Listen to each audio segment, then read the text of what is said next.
आज आपण बनवतोय हिवाळ्यात शरीराला उष्णता देणारी आयर्न, फायबर आणि एनर्जीने भरलेली डायबेटिक फ्रेंडली झटपट पौष्टिक अशी रेसिपी. करूयात मग सुरुवात. रेसिपीसाठी सर्वप्रथम आपण घेतलेलं आहे पाववाटी तूप. आता इथे मी वाटीचं प्रमाण सेट केलं आहे. तुम्ही कुठल्याही वाटीचं पेल्याचं प्रमाण सेट करा आणि त्या अनुषंगाने सर्व मापं घ्या. 1 चमचा तूप मी बाजूला ठेवले, गरज वाटली तर आपण त्यामध्ये ॲड करणार आहोत. पाववाटी तुपातील तूप आपलं छान गरम झालं. यामध्ये आपण घालून घेतोय अर्धी वाटी बाजरीचं पीठ.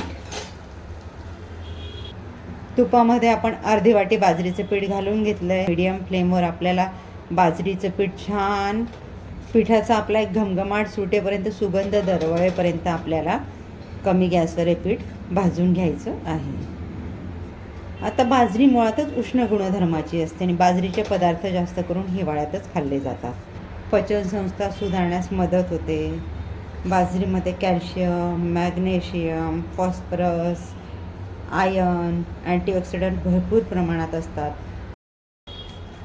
बाजरीच्या सेवनाने शरीराला आवश्यक ते पोषक घटक मिळतात आणि एक ग्लुटेनमुक्त पर्याय देखील आहे. काही लोक पावसाळा हिवाळ्यात खातात, काही फक्त हिवाळ्यात बाजरीचं सेवन करतात. यामध्ये मी आणखीन अर्धा चमच तूप घालून घेतलं आहे. पिठाचं मिश्रण आपलं थोडं पातळ झालेलं आहे.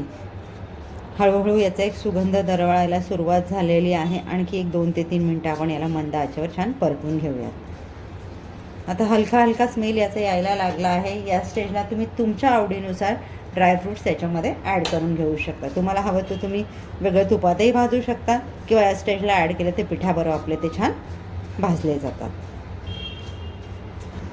पीठ आपलं छान भाजून झालेलं आहे. छान त्याचा घमघमाट सुटलेला आहे. आता या स्टेजला मी यामध्ये घालते 1 वाटी दूध. तुम्ही अर्धं पाणी अर्धं दूध असं देखील वापरू शकता.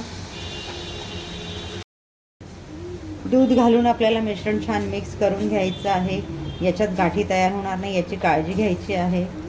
दूध घातलेलं मिश्रण छान मिक्स करून झालं की आपण या स्टेजला इथे घालतोय अर्धी वाटी गूळ पावडर. तुम्ही साखरेचा वापर करत असाल तरी देखील चालेल. गूळ घालूनही मिश्रण आपल्याला छान मिक्स करून घ्यायचं आहे एकजीव होईपर्यंत. गुळाचं प्रमाण तुम्ही तुमच्या आवश्यकतेनुसार कमी जास्त घेऊ शकता. इथे मी अर्धी वाटी पीठ घेतलं आहे, त्याच्यासाठी अर्धी वाटी गूळ आणि 1 वाटी दूध हे प्रमाण ठेवलेलं आहे. आता या स्टेजला यामध्ये आपण घालून घेऊयात सुंठ पावडर, वेलची पावडर, चवीनुसार आवडीनुसार. हे आपल्याला मिक्स करायचं आहे.